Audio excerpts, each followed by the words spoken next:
İkinci hissə. Atabəy Məhəmməd və Səbah xanım.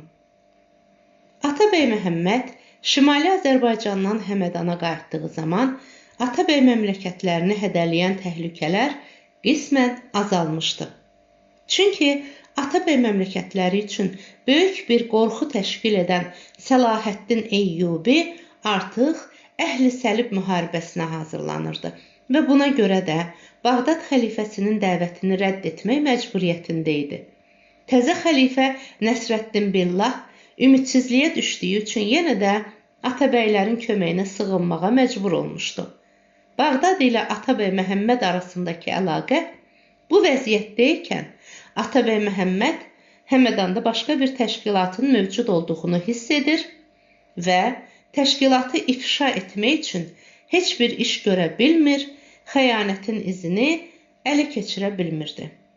Hüsaməddinin tez-tez Qətibə ilə görüşməsi, Sultan Toğrul ilə Hüsaməddinin səmimi əlaqəsi, eyni zamanda Zahir Bəxli ilə Kəmaləddin şairin Toğrul sarayında böyük və geniş ehsanlara nail olması Həmədanda Atabəyliyə qarşı təzə bir xəyanət hazırlandığına əsas verirdi. Atabəy Zəhir Bəlxinin əcnəbi nümayəndəsi olduğunu və onun Xarəzmşahlarla əlaqədə olduğunu, Kəmaləddinin isə Fars və Kirman istiqlalını bərpa yolunda çalışdığını bilməmiş deyildi. Lakin Atabəy Toğrulun bunlarla olan əlaqəsinə müəyyən bir mündərəcə verə bilmirdi. Atabəyi Qətibənin tez-tez Bağdada getməsi və Hüsaməddini də bərabər götürməsi daha da dərindən düşündürürdü. O, Qətibənin təzə bir macəra törətmək istəməsinə inanırdı. Atabəy Məhəmməd Həmədanda başlanan bu macəranın Canpolad kəndindəki sui-qəsd ilə əlaqədar olduğunu da zənn edirdi. Lakin işi haradan başlamaq, əvvəlcə kimin haqqında təhqiqat aparmağı qərarı ala bilmirdi. Nəhayət, Atabəy işə öz evinin içindən başlamağa qərar verdi. O, Qətibəyə yaxın olan cariyələri yoxlamağa və saraydakı sirlərdən soruşmağa başladı. Əvvəlcə nəzərində Səbah xanımı tutmuşdu, çünki o, Qətibə ilə ən yaxın olan cariyələrdən idi. Eyni zamanda Səbah xanımın özü də Atabəy ilə tez-tez görüşməyi, hətta lazım olmadığı zaman belə adi bir işi bəhanə edərək Atabəyin otağına soxulmağı sevirdi. Bunu Atabəyin özü də hiss edirdi. Axşam saat 8-də Səbah xanım adəti üzrə Atabəyin oğlunu atasının görüşünə gətirmişdi. Lakin Səbah xanımın bu gecəki gəlişində Atabəyin diqqətini cəlb edəcək qədər bir fövqələdəlik vardı. Atabəy Səbah xanımda gördüyü bu gecəki fövqələdəliyi Qətibədə görə bilməmişdi. Atabəy Səbah xanımın hər bir hərəkətini diqqət nəzərinə almışdı. Xüsusən Səbahın səsində və söhbətindəki zəriflik Atabəyin o gözəl qadını Qətibədə yox idi. Səbah xanım bütün macəra və fitnəni öz şəxsində mərkəzləşdirdiyinə baxmayaraq, onun zahiri gözəlliyi təbiətin möcüzələrindən idi. Onun ən gözəl və sevimli xüsusiyyətlərindən birisi zahiri görünüşündə olan məhcubluğu, həyalılığı və utancaqlığı idi. İnsan qəlbini aldatmaq və qəlbi gözlərə tabe etmək sənətində Səbah xanımdan mahir bir sənətkar yox idi. Atabəy Məhəmməd Səbah xanımı gördüyü zaman öz qəlbində dünyanın adəti bunadır. Cariyəliyə layiq olmayanlar mələkədir. Mələkəliyə yaraşanlar isə cariyədirlər, deyirdi. Atabəy çoxdan bəri gözəl cariyəni şərəfə nail etmək istəyirdi. Ancaq cariyə özünə məxsus deyil, Qətibənin malı olduğundan öz fikrini həyata keçirə bilmirdi. Lakin Qətibənin Bağdad səfərində olduğu Atabəyə əlverişli bir fürsət qazandırdı. O, axşam yeməyində Səbanın iştirak etməsinə əmr verdi. Səbah xanım Atabəyin oğlunu öz otağına aparıb, gecə saat 10-da kamançasını da götürüb Atabəyin otağına girdi. Atabəy yarım sərxoş idi. O Səbah xanımın əlində kamançanı görərkən, "Otur, gözəl cariyə, otur. Səsini eşitmək istəyirəm," dedi. Səbah oturdu. Kamançanın simlərini düzəltməyə başladı. Onun gözləri Atabəydə idi. Atabəyin ona vurulduğunu görərkən, qəlbində şadlanır, Atabəydən böyük və geniş istifadə edəcəyinə əmin olurdu. Səbah xanım şeirlərini özünə və Atabəyə həsr edərək oxudu. Tikən bu ləblərə göz, bağrını kabab istər. Nə dildə səbir, fərağət, nə gözdə xab istər. Durub kəmində gözüm, kirpiyim, qaşım, zülfüm, bu dərd-ü əlbir olub, çünki inqilab istər. Qaşım tutub səf-i müjganım üzrə əyri qılınc, necə ki, şah baxar ləşkərə hesab istər. Tutanda tər üzümü, gül üzümdə şəbnəm tək, görən bu şəbnəmi nə gül, nə də gülab istər. Səbah xanım çalıb oxuyur, Atabəy isə piyaləni bir-birinin ucuna bənd edirdi. Səbah xanım Atabəyin gözlərinə baxıb düşünürdü. Atabəy onu şərəfləndirməyə hazırlanırdı. Lakin Səbah xanım birinci görüşdə Atabəyə təslim olmayaraq özünün adi bir cariyə olmadığını göstərmək istəyirdi. Atabəy onun əlindən tutub qolları arasına çəkdiyi zaman Səbah xanım, "Hökümdar, özünüzü ələ alın. Mən Əlahəzrətin hüzuruna bundan ötürü gəlməmişəm. Mən başqasının malıyam. Atabəyin öz gözəl cariyələri çoxdur. Mələkə məni Əbülüladan aldığı zaman bu gülü dərdirməmək üçün mənə qəti bir əmr vermişdir." Atabəy Səbah xanıma sual verdi. "Mələkə səni bir başqası üçünmü saxlamışdır?" Səbah xanım utanaraq yavaşdan dedi. "Bəlkə də. Sən ancaq bir hökümdara layiqsən. Bir hökümdara da qismət olmalısan." "Doğrudur, hökümdar. Bir hökümdarı razı salmaq üçün bir mələkəyə xain çıxmaq lazımdır. Mənsə bunu istəmirəm. Xanım bu hüdudu keçmək üçün mənə icazə verməmişdir. Mən bir hökümdarın ailəsində yaşadığım üçün namuslu və sədaqətli olmalıyam. Rica edirəm, Əlahəzrət məni xanımın yanında utanmağa məcbur etməsin." "Sən doğrudanmı xanımı sevirsən, yain ki, ondan qorxursan?" "Bu cəhətlərin ikisi də vardır. Əvvəla, o məni pul müqabilində almışdır. İkincisi də o, öz böyük ehsan və mükafatları ilə bu sevgini qazanmışdır. Mənim ehsanlarım daha böyük, mükafatım isə daha genişdir. Mən həqir cariyə də ancaq özümü bununla bəxtiyar hesab edirəm. 200 qızıl gözlərin üçün. İnsan yalnız gözlərdən ibarətmi? 200 qızıl da al yanaqların üçün." Əcəba, Atabəy tərəfindən bu qədər qızğın sevilən cariyə yalnız sevimli gözlərə və al yanağa mı malikdir? Çünki mən nə qədər düşündümsə, nar gülünün yarpağından daha qırmızı və təbiətin yaratdığı hər şirinlikdən ləzzətli olan dodaqlarını qiymət edə bilmədim. Səbah xanım gülümsünərək soruşdu.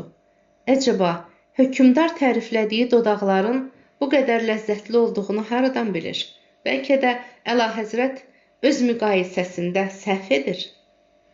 Gətir fikrimi yoxlayaq. Atabəy bu sözü dedikdən sonra onun əlindən tutub özünə tərəf çəkdi. Dodaqlarından öpüb buraxdı və onu qolları arasına almaq istərkən Səbah xanım dartınıb çıxdı və "Bu qədər kifayətdir. Bu da sizin müqayisəniz üçün idi," dedi. Atabəy isə onu bir daha öpərək "Bu dodaqların üçün də 500 qızıl," dedi. Səbah xanım sakit oturub baxırdı. O, Atabəyin təbii halından çıxdığını və onun qadına olan ehtirasının coşduğunu yoxlamaq istəyirdi. Səbah xanım Atabəylə olan alverini bitirmək istədiyi üçün kamançanı götürüb Bir neçə qəzəl oxudu. Tamam olub bu pərirudə hüsnü zibalıq, qaşımda qəmzələr oynar, gözümdə şəhlalıq, qopar qiyaməti sərvin girəm gülüstanə, İnanma sərv, sənubərdə var bu rənalıq. Ləbimə qönçə baxıb, pərdədən çıxardar üz, açar başını edər gülşən içrə rüsvalıq. Hədisi Leyli-yu Məcnuni eylədim bərbad. Nə onda vardı cünunluq, nə bunda leylalıq. Nə həddi var məhikənan mənim qulamım ola, nə əbruda Züleyxa edər Züleyxalıq. Səbah xanım kamançanı yeri qoyduğu zaman Atabəy bir daha onun dodaqlarından öpərək sənin bu qəzəlin üçündə 200 qızıl dedi və əlini onun döşlərində gəzdirmək istərkən Səbah xanım qırcınıb, bağbanın icazəsi olmadan nar dərmək və bağbanın intizamını pozmaq yaramaz dedi. Atabəy cavabında bağbanın qapıları açması üçün də 500 qızıl deyərək onun köynəyinin qızıl düymələrini bir-bir açdı. Səbah xanım Atabəyin barmaqlarındakı titrəkliyi görüb, son sözü demək vaxtının yetişdiyini hiss etdi və nazlanaraq soruşdu. Əlahəzrət həqir cariyənin özünü qiymətləndirmirmi? Əcəba, bir qız yalnız qaş, göz, dodaq və döşlərdənmi ibarətdir? Atabəy onu bərk-bərk qolları arasında tutduğu zaman Qasımabad kəndini də sənə bağışladım, dedi. Atabəy Səbah xanımı buraxmadı. Onu səhərə qədər öz yanında saxladı. O birinci məqsədinə nail olduqdan sonra ikinci əsas məqsədinə keçərək dedi. Mən gözəl qızı Mələkənin əlindən alıb öz ixtiyarıma keçirə bilərdim. Lakin mən məhəbbətli cariyənin Mələkənin yanında olmasını istəyirəm. Sən ancaq orada qalmaqla mənə xidmət edə bilərsən. Səbah xanım saçlarını sahmana saldığı və üst-başını düzəltdiyi halda soruşdu. Mən bununla əlahəzrətə nə kimi bir xidmət göstərməliyəm? Sən mənim ailəmin barəsində öyrəndiyini mənə xəbər verməlisən. Keçmişdə olanları mı? Gələcəkdəkiləri mi? Hər ikisini. Səbah xanım biraz fikrə getdi. O, həm Atabəyi əldə saxlamaq, həm də Mələkəni itirməmək istəyirdi. Eyni zamanda Mələkənin intiqamından da qorxurdu. Buna görə də sükuta qərq olmuşdu. Atabəy Səbah xanımın nələr düşündüyünü dərhal hiss etdi və buna görə də Səbah xanıma vədə verdiyi qızılların gətirilməsini əmr etdi. Qızıl kisəsi Səbah xanımın qarşısına qoyulduğu zaman cariyə qorxu və tərəddüdləri unutdu və qolunu Atabəyin boynuna salıb dedi. Əlahəzrət, dünyanın işi belədir. Vaxt olur ki, insanın özü sevir, yalvarır, yaxarır, lakin onu sevmirlər. Elə zaman da olur ki, insan sevmir, yalvarışları, hədiyyələri və mükafatları nəzərə almayaraq sevmirəm deyir və aşiqlərini təhqirlərlə rədd edir. Hər kəsin və hər qızın həyatında bu hadisəni görmək olar. Sizin Mələkəniz də həyatda bu dərsləri keçdi. O, həyatın gözəl günlərini bir şairin eşqində keçirtdi. Lakin şair sevmirəm deyərək onu rədd etdi və onun gənc qəlbini yaraladı. Nəhayət, onu bir qəhrəman sevdi. Onun eşqində gecə-gündüzünü itirdi. Mələkənin atası da bu gəncin sevgisinə rədd cavabı vermədi. Mələkəni bu sevgiyə məcbur etmək istədilər. Ancaq İqbal və qismət bu sevginin də üzünə gülmədi. Atabəyin Gəncə səfəri bu sevginin üzərinə ümidsizliyin qəmli xəttini çəkdi. Atabəy Səbah xanımın söhbətinə çox diqqətlə qulaq verəndən sonra soruşdu. Son sevginin kimin tərəfindən aralığa sürüldüyünü bilmədim. Son sevgi Hüsaməddinin sevgisi idi. Hüsaməddin onu dəlicəsinə sevirdi. Mələkənin ata-anası da buna razı idi. Nişan qoyulacaq idi. Lakin qızın şairi sevməsi izdivacın baş tutmasına əngəl törətdi. İqbal belə bir yol göstərmişdi. Qız şairi sevməsəydi, Mələkə Əlahəzrətə yox, Hüsaməddinə qismət olacaqdı. Ancaq bu qədər. Mənə doğrusunu söylə, mənim mələkəm indi də mi şairi sevir? Xeyr, sevmir. Sizi əmin edirəm, hazırda mələkə şairdən intiqam almaq üçün fürsət axtarmaqdadır. O, indi də Hüsaməddini sevirmi? O, nə onda, nə də indi onu sevmir. Hüsaməddin yenə də onu sevirmi? Səbah xanım sakit olub danışmadı. Atabəy ona tərəf dönüb həyəcanla soruşdu. Nə üçün sakit oldun? Məni maraqlandıran ancaq bu nöqtədir. Mən bu barədə nə deyə bilərəm? Qəlbləri oxumaq çox çətindir. Nə mələkə, nə də Hüsaməddin adi adamlar deyil. Əcəba bir hökmdarın mələkəsi yaxud bir hökmdarın sərkərdəsi bir-birini sevdiyi zaman öz cariyəsinə sevdirəcək qədər sadədil ola bilərmi? Lakin sevgi məsələsi də qəlbdən silinəcək bir məsələ deyil. Dünyada hər şeyi yumaq mümkündür. Lakin eşqi yumaq, ürəkdən təmizləmək olmaz. Səbah xanım bu sözdən sonra Atabəyin barmağındakı əqiq üzüyün yazılı qaşını göstərib dedi. Əlahəzrətin üzüyünün qaşındakı yazıları yumaq mümkündürmü? Xeyr, mümkün deyil. Onu məhv etmək üçün sındırmaq lazımdır. Əlahəzrət, ürəkdə sevgi də elədir. Onu məhv etmək üçün insanı öldürmək və qəlbi parçalamaq lazımdır. Demək ki, Hüsaməddin mənim mələkəmi yenə də sevir, eləmi? Mən bu barədə heç bir söz deyə bilmərəm. Hüsaməddinin mələkə ilə əlaqəsinə müəyyən mündərəcə vermək barəsində düşünməmişəm. Çünki Əlahəzrət öz kənizinə bu barədə tapşırıq verməmişdi. Mən indi sənə bu tapşırığı verirəm. Bu tapşırıqdan məni ölüm cəzası gözləmirmi? Mələkə bu işdən xəbər tutduğu zaman məni edam etdirərsə, kim ona mane ola bilər? Əvvəla o mələkədir. İkincisi də mən onun malıyam.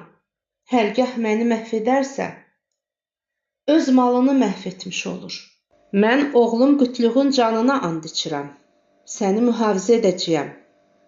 Mələkə sənin gözünü də füfləyə bilməz. Səni Qasımabad malikanəsinə köçürər və bir mələkə kimi yaşadaram. İndi də mələkənin kimlərlə əlaqədə olduğu, saraya kimlərin gedib gəlməsi barəsində danış. Mələkənin əlaqədə olduğu adamlar 3 nəfərdən ibarətdir. Onlardan birisi Zəhirəddin Bəlxi, digəri Kəmaləddin şairdir. Səbah xanım sakit oturub 3-cü adamın adını çəkmək istəmədi. Bunun üçün Atabəy ondan soruşdu. Mən indi 2 şeyi öyrənmək istəyirəm. Onları mənə danışa bilərsənmi? Bildiyim qədər. Əvvəla bilmək istərəm ki, mələkənin Zəhirəddin və Kəmaləddinlə olan əlaqəsini nə ilə isbat etmək olar? Onlar Həmədanda və Bağdadda yaşadıqları zaman hər bir məsariflərini mələkə göndərir. Hətta Əlahəzrət Azərbaycan səfərində olduğu zaman onlar bir neçə dəfə mələkənin sarayına gəlmişdilər. Mələkə 3 kərə Əbudəccanənin qəbrini ziyarət üçün Maşan kəndinə getdiyi zaman yuxarıda adları çəkilən adamlar da ziyarətdə iştirak etmişlər. Atabəy bu sözlərdən sonra dərin fikrə getdi. Həyəcan və acığından çıldırmaq dərəcəsinə gəldi. O bu söhbətlərlə yavaş-yavaş Həmədanda başlanmış gizli macəraya iz açmağa başlayır və titrəyirdi. O Səbah xanıma bir sual daha verdi. İndi 3-cü adamı mənə tanıtmalısan. Qorxuram, Əlahəzrət. O cəsarəti edə bilməyəcəyəm. Mən sənə bu barədə and içmədimmi? Səbah xanım özünü ələ alaraq cəsarətlə dedi. Mələkənin münasibətdə olduğu üçüncü adam sizin ögey qardaşınız Sultan Toğruldur. Toğrul? Bəli, Toğrul. Buna mən inana bilmərəm. Hərgah başqa xəbərlərin də bu rəng və bu mündərəcədədirsə, onlara da inana bilmərəm. Səbah xanım öz etidalını itirmədi. Kamançanı götürüb başındakı sədəf qübbəni çıxartdı. Onun içərisindən kiçik bir məktub çıxarıb Atabəyə uzatdı və soruşdu. Əlahəzrət bu kağıza inana bilərmi? Atabəy kağızı alıb oxudu. Möhtərəm mələkə, oğlum Məlikşahın yerinə oğlunuz Qütlüğün vəliəhd elan ediləcəyinə söz verirəm. Bu vədlər möhtərəm mələkənin arzularına cavab verə bilərmi? Toğrul. Atabəy Səbah xanıma sual verdi. Bu məktubu nə üçün götürüb saxlamışdın? Atabəy həzrətlərinə təqdim etmək üçün. Çünki bu xanədanın nemətləri ilə bəslənirəm.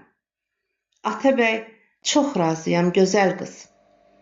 Ancaq bu xidmətin mükafatını aldığın zaman səni nə qədər sevdiyimi yəqin edəcəksən, dedi və məktubu cibinə qoydu. Aralığı sükut bürümüşdü. İkisi də danışmırdı. Atabəy hər bir şeyi öyrənmiş kimi idi. O, Canpolad kəndindəki sui-qəsdin mündərəcəsini də bu gecəki söhbətdən təyin etdi. Bu sui-qəsdlə nə Azərbaycanlıların, nə də Qızıl Arslanın əlaqədar olmadığını anladı və başını fikirli bir surətdə qaldırıb Səbah xanıma sual verdi. Sən bu xidməti davam etdirmək istəyirsənmi? Madam ki başlamışam, axıra yetirmək lazımdır. Onların hamısı Bağdaddadır. Toğrul da Bağdada getmişdir. Sən sabahdan etibarən Bağdada getməlisən. Mələkə mənim nə üçün gəldiyimi soruşmazmı? Söylərsən ki, Qütlüğ anasız yaşamaq istəmədi. Əlahəzrət uşağın Bağdada göndərilməsini əmr etdi. Səbah xanım razılıq verdi. Atabəyin otağından çıxıb gedərkən bir sual da verdi. Atabəy həzrətləri Azərbaycandakı oğlanlarını sevirmi? Ruhum kimi sevirəm. İndiki belədir, onların qeydinə qal. Onları məhv etmək üçün də mələkəniz hazırlıq aparır, deyib otaqdan çıxdı. Səbah xanım çıxıb gedəndən sonra Atabəy uzun saatlar oturub düşünür və buraxdığı səhvlərdən utanırdı. Xüsusən o, Azərbaycanlılar üzərinə etdiyi səfərlərin siyasi səhv olduğunu hiss edərək öz-özünə nifrət edirdi. Atabəy Qızıl Arslanın nə qədər doğru xətt hərəkət götürdüyünü bir daha təsdiq edərək, ona qarşı bəslədiyi fikirlərin hamısını qəlbindən atdı. Dərhal Mirzəsini çağırıb Qızıl Arslana məktub göndərdi və yazdığı kiçik bir məktubu da təcili çapar vasitəsilə Püsəran kəndinə, Gözələ göndərdi. Gözəlim gözəl, uşaqlardan mütəvəccih ol. Onlara qarşı sui-qəsd hazırlanıbdır. Atabəy Məhəmməd. Bağdad. Gəncənin hakimi Qızıl Arslandan aldığı məktubu böyük şair Nizamiyə göstərib dedi. Əlahəzrətin xahişi budur ki, xəlifə Nəsrəddin Billahın cülüs gününü təbrik etmək üçün Şimali Azərbaycandan Bağdada gedən nümayəndələrin rəhbərliyini öz öhdənizə götürəsiniz. Nizami bu dəvəti qəbul etmədi. Buna da bir neçə səbəb var idi. Əvvəla o, Bağdada getdiyi zaman xəlifənin cülus günündə iştirak etməli, bir şair kimi xəlifəni məhv etməli idi. Şair bunun əleyhinə idi. İkincisi də, Nizami Bağdada getdiyi zaman Atabəy Məhəmmədlə qarşı-qarşıya gəlməli idi. Gəncə hadisəsindən sonra Nizami onun üzünü görmək istəmirdi. Üçüncü səbəb də onun Xaqani ilə bərabər Hicaz və İraq səyahətinə hazırlanması idi. Həmin bu səbəblərə görə Nizami Qızıl Arslana göndərdiyi məktubunda Çox xəstəyəm, xəlifənin cülusunda iştirak edə bilməyəcəyəm deyərək yaxasını qurtardı. Nümayəndələr intixab olunduğu zaman Fəxrəddin də nümayəndə heyətinin sədri seçildi. Nizami Şimali Azərbaycandan göndəriləcək nümayəndələrin siyahısını nəzərdən keçirdiyi zaman vaxtilə Şimali Azərbaycan üsyanında iştirak edənlərin hamısının adlarını siyahıda görüb şübhələndi. O Fəxrəddini yanına çağırıb bu məsələni ona qandırıb dedi. Bağdada göndərilən heyət üzvlərinin hamısı Azərbaycan üsyanında iştirak edənlərin rəhbər simalarıdır. Mən qorxuram ki, Atabəy Məhəmməd bu bəhanə ilə Şimali Azərbaycandan gedənləri həbsə aldırıb edam etdirsin. Buna görə də Təbrizə Qızıl Arslana təcili çapar vasitəsilə məktub göndərmək lazımdır. Mən bilirəm, sən öz Dilşadını axtarmaq üçün Bağdada getməyə tələsirsən, lakin işə etibarlı görmək lazımdır. Çox götür-qoy etdilər. Nəhayət, məktub göndərməyi qərarı aldılar. Məktub göndərildi. 8 gündən sonra məktubun cavabını gətirdilər. Qızıl Arslan göndərilən məktuba verdiyi cavabında yazırdı. Məktubda göstərdiyiniz cəhətlər barəsində düşünmək yersizdir. Atabəy Məhəmmədin göstərişinə görə cülus gününü təbrik üçün gedənlər vaxtilə xəlifə əleyhinə üsyan edən şəxsiyyətlərdən seçilməlidir. Atabəy Məhəmməd bununla təzə xəlifəyə göstərmək istəyir ki, ölkələrdə xəlifə əleyhinə heç bir düşmən hərəkət yoxdur. Hətta vaxtilə üsyan təşkil edənlərin hamısı bugün təzə xəlifənin cülus gününü təbrik etmək üçün Bağdada yığılırlar. Şimali Azərbaycandan Bağdada gedənlərə belə bir məsləhət görürəm ki, onlar Bağdada getmək üçün Həmədandan keçib getməsinlər. Onlar bu uzun yol təriqi ilə vaxtında Bağdada yetişə bilməzlər. Buna görə də Təbrizə gəlib, Kürdistan yolu ilə Bisutun və oradan da Kirmanşah vasitəsilə Bağdada getməlidirlər. Gedənlər özləri ilə bərabər yaxşı atlar götürsünlər. Təzə xəlifə yaxşı atların maraqlısıdır. Məktub alındıqdan sonra Fəxrəddin sevindi. O, sabiq xəlifə Müstərşid Billahın sarayına göndərilən qızları Bağdadda tapa biləcəyinə və Dilşadın müqəddəratı ilə tanış olacağına inanırdı. Məktub alındıqdan sonra Fəxrəddin sevindi. O, sabiq xəlifə Müstərşid Billahın sarayına göndərilən qızları Bağdadda tapa biləcəyinə və Dilşadın müqəddəratı ilə tanış olacağına inanırdı. Heyət təcili surətdə Bağdada hərəkət etdi. Fəxrəddin gecə-gündüz aram olmadan at sürür və mümkün qədər tez Bağdada yetişməyə tələsirdi. 2 mənzili bir gündə gedirdilər. Bu qərarla Təbrizdən hərəkət etdiklərinin 9-cu günü Dəclə çayı sahillərinə yaxınlaşdılar. Musa İbn Cəfərin məqbərəsini ziyarət üçün Dəclə çayı kənarına düşdükləri zaman xəlifənin istiqbala göndərdiyi nümayəndələr Azərbaycandan gələn heyəti qəbul etdi. Azərbaycan heyətini böyük bir təntənə ilə Harun Ər-Rəşidin oğlu Əmin üçün tikdirdiyi Əmin qəsrinə gətirdilər. Əmin qəsrində xəlifə tərəfindən təyin edilən qızıl kəmərli quvamlar, zümrüd və yaqut xalxallı cariyələr və zərinələrə bürünmüş kənizlər Azərbaycan heyətinə xidmət edirdi. Xəlifənin cülus günü oyuncağında iştirak etmək üçün hər tərəfdən heyətlər gəlmişdi. Bağdad şəhəri arı pətəyi kimi qaynaşırdı. Cülus günündə iştirak etmək üçün xəlifə nüfuzu altında olan ölkələrin hökmdarları da öz mühafizə qoşunları ilə bərabər Bağdada gəlmişdilər. Buna görə də Bağdad şəhəri bir ordu qərargahı şəklinə girmişdi. Lakin təzə xəlifə Bağdada gələn nümayəndələrin hamısından artıq Azərbaycan heyətinə diqqət verirdi. Onların istirahəti üçün hər nə tələb olunursa, vaxtında düzəlmişdi. Təbiidir ki, xəlifə bu hörməti göstərmək üçün məcburiyyət hiss edirdi. Çünki 12-ci əsrin yarısından başlayaraq Azərbaycan atabəyləri xəlifənin siyasi nüfuzunu öz əllərinə almış və xəlifəni özlərindən asılı olan bir oyuncaq şəklinə salmışdılar. Azərbaycan atabəyləri öz tələblərini heç bir maneə hiss etmədən xəlifəyə qəbul etdirə bilərdilər. Azərbaycan heyəti ikinci gün səhər yeməyini yedikdən sonra xəlifənin nümayəndəsi Asəf Əmin qəsrinə gələrək onların keyfini soruşdu və xəlifənin salamını yetirdi. Asəf heyətin sədri Fəxrəddinə müraciət edərək, xəlifənin tapşırığına görə Azərbaycan heyəti Bağdadda olduğu zaman onların xidmətində olmalıyam. Bağdadı gəzdirmək, xəlifə qəsrləri ilə tanış etmək və sairləri tamamilə mənim vəzifəmdir, dedi. Asəfin bu sözlərindən hamıdan artıq Fəxrəddin şadlanırdı. O, hər şeydən əvvəl Bağdad şəhərini gəzmək, heç olmasa Azərbaycandan Bağdada gətirilən qızlardan birisinə təsadüf edib, Dilşadı soruşmaq istəyirdi. Azərbaycan heyəti atlı olaraq şəhəri gəzirdi, çünki o zamanki dünyanın ən böyük paytaxtını piyada gəzmək imkan xaricində idi. Asəf ən əvvəl onları Bağdad şəhərinin Mənsur Nam hissəsinə gətirdi.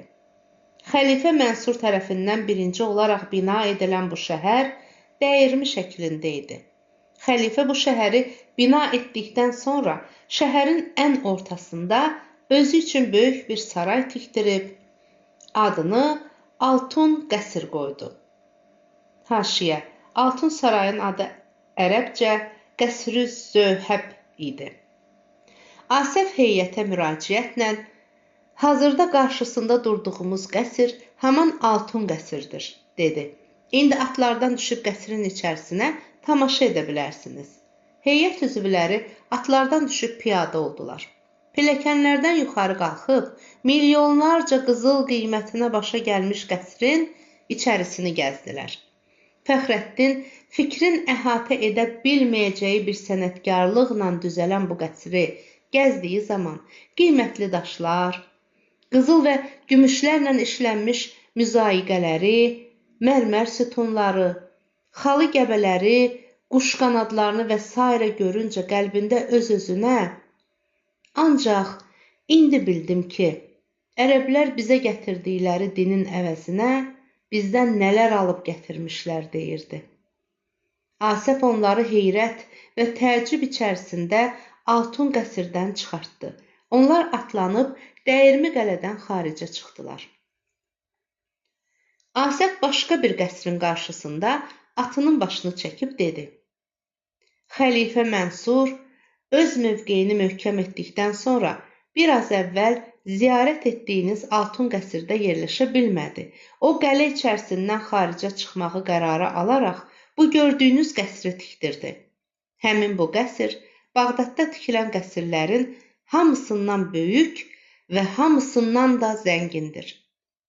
Mənsur xəlifə qəsrin adını Qəsr-i Xuld, yəni Cənnət qəsri qoydu.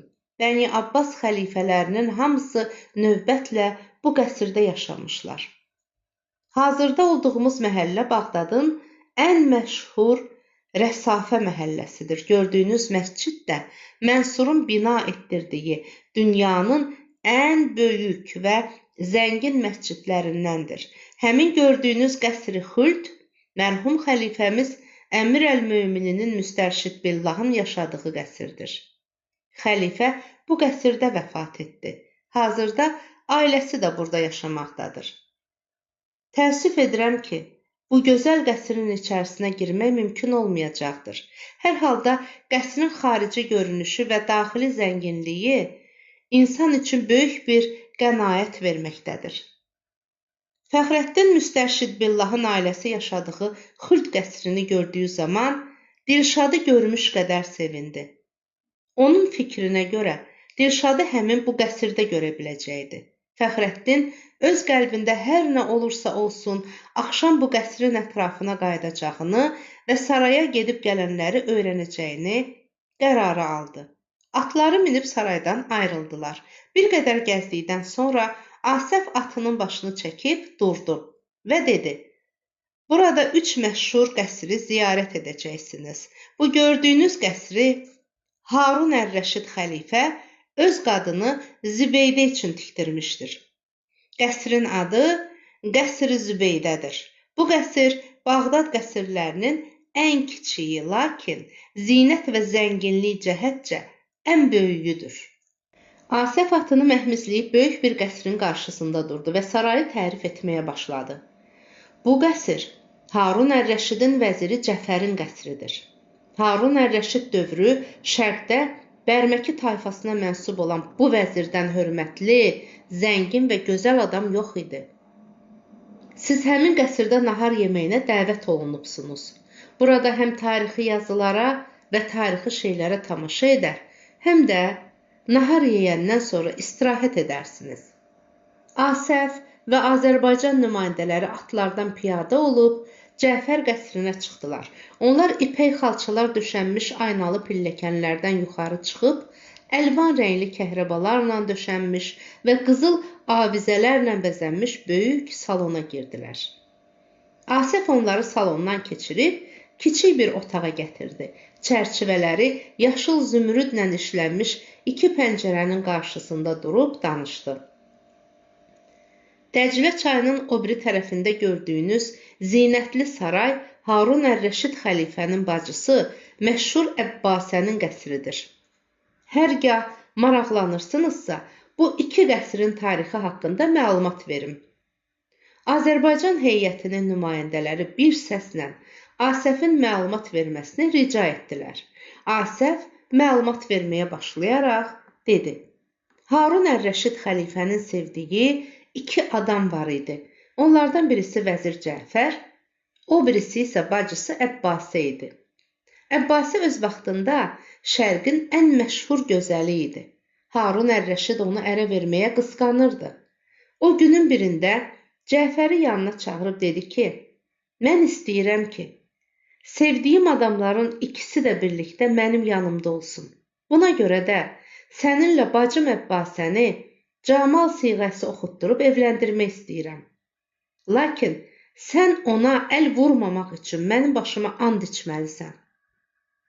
Cəfər Harunun təklifini qəbul edib evləndi. Evlənəndən sonra qəsri tikdirdi. O, daima həmin durduğunuz pəncərədən baxıb Əbbasə ilə söhbət edər və görüş üçün vədələşərdilər. Nəhayət, günlərin birində Harun ər-Rəşid xəbər tutur ki, bacısı vəzir Cəfərdən 2 oğlan doğmuşdur. Buna görə də gecə qulamı Məsruru göndərib, Cəfər namaz qıldığı halda başını kəsdirib, meyitini də yandırdı. İndi də dönüb sol tərəfdə vurulan yazıları oxuyun. Asəf bunu dedikdən sonra heyət nümayəndələri dönüb divara baxdılar. Dəri üzərində bir yazı gördülər. Yazı Kufi xətti idi. Buna görə də Asəfin özü oxudu. Harun ər-Rəşidin dəftərxanasındakı haqq-hesab dəftəri yoxlandığı zaman belə bir hesaba təsadüf edilmişdi. Xəlifənin Rəcəb ayının 4-də verdiyi fərmana görə həşəmətli vəzir Cəfərə 400.000 qızıl dinarlıq xələt verilmişdir. Vəzir Cəfərin meyidini yandırmaq üçün 1 dinarlıq odun alınmışdır. Asəf Azərbaycan nümayəndələrini bu otaqdan çıxarıb başqa bir otağa apardı. Otaqda qanlı bir xalça var idi. Xalçanın üzərində canamaz açılmışdı. Asəf xalçanı heyət nümayəndələrinə göstərib divardakı yazıları oxudu. Cəfər şam namazı qıldığı zaman Harun ər-Rəşidin qulamı Məsrur xəlifənin fərmanını gətirmiş və həmin xalçanın üzərində vəzirin başını kəsmişdir. Nahar yeməyini yedikdən sonra yenə də atları minib, birlikdə əmin qəsrinə gəlib, hər kəs öz otağına çəkilib istirahətlə məşğul oldu. Lakin Fəxrəddinin gözünə yuxu girmədi. O Dilşadı soraqlaşmaq üçün xəlifə Müstərşid Billahın ailəsinin yaşadığı Xült qəsrinə tərəf getmək istəyirdi. Dəyərli izləyicilər, Məmməd Səid Ordubadinin Qılınc və Qələm tarixi romanının davamını dinləmək istəyirsinizsə kanalımı izləyin, abunə olmağı yaddan çıxarmayın.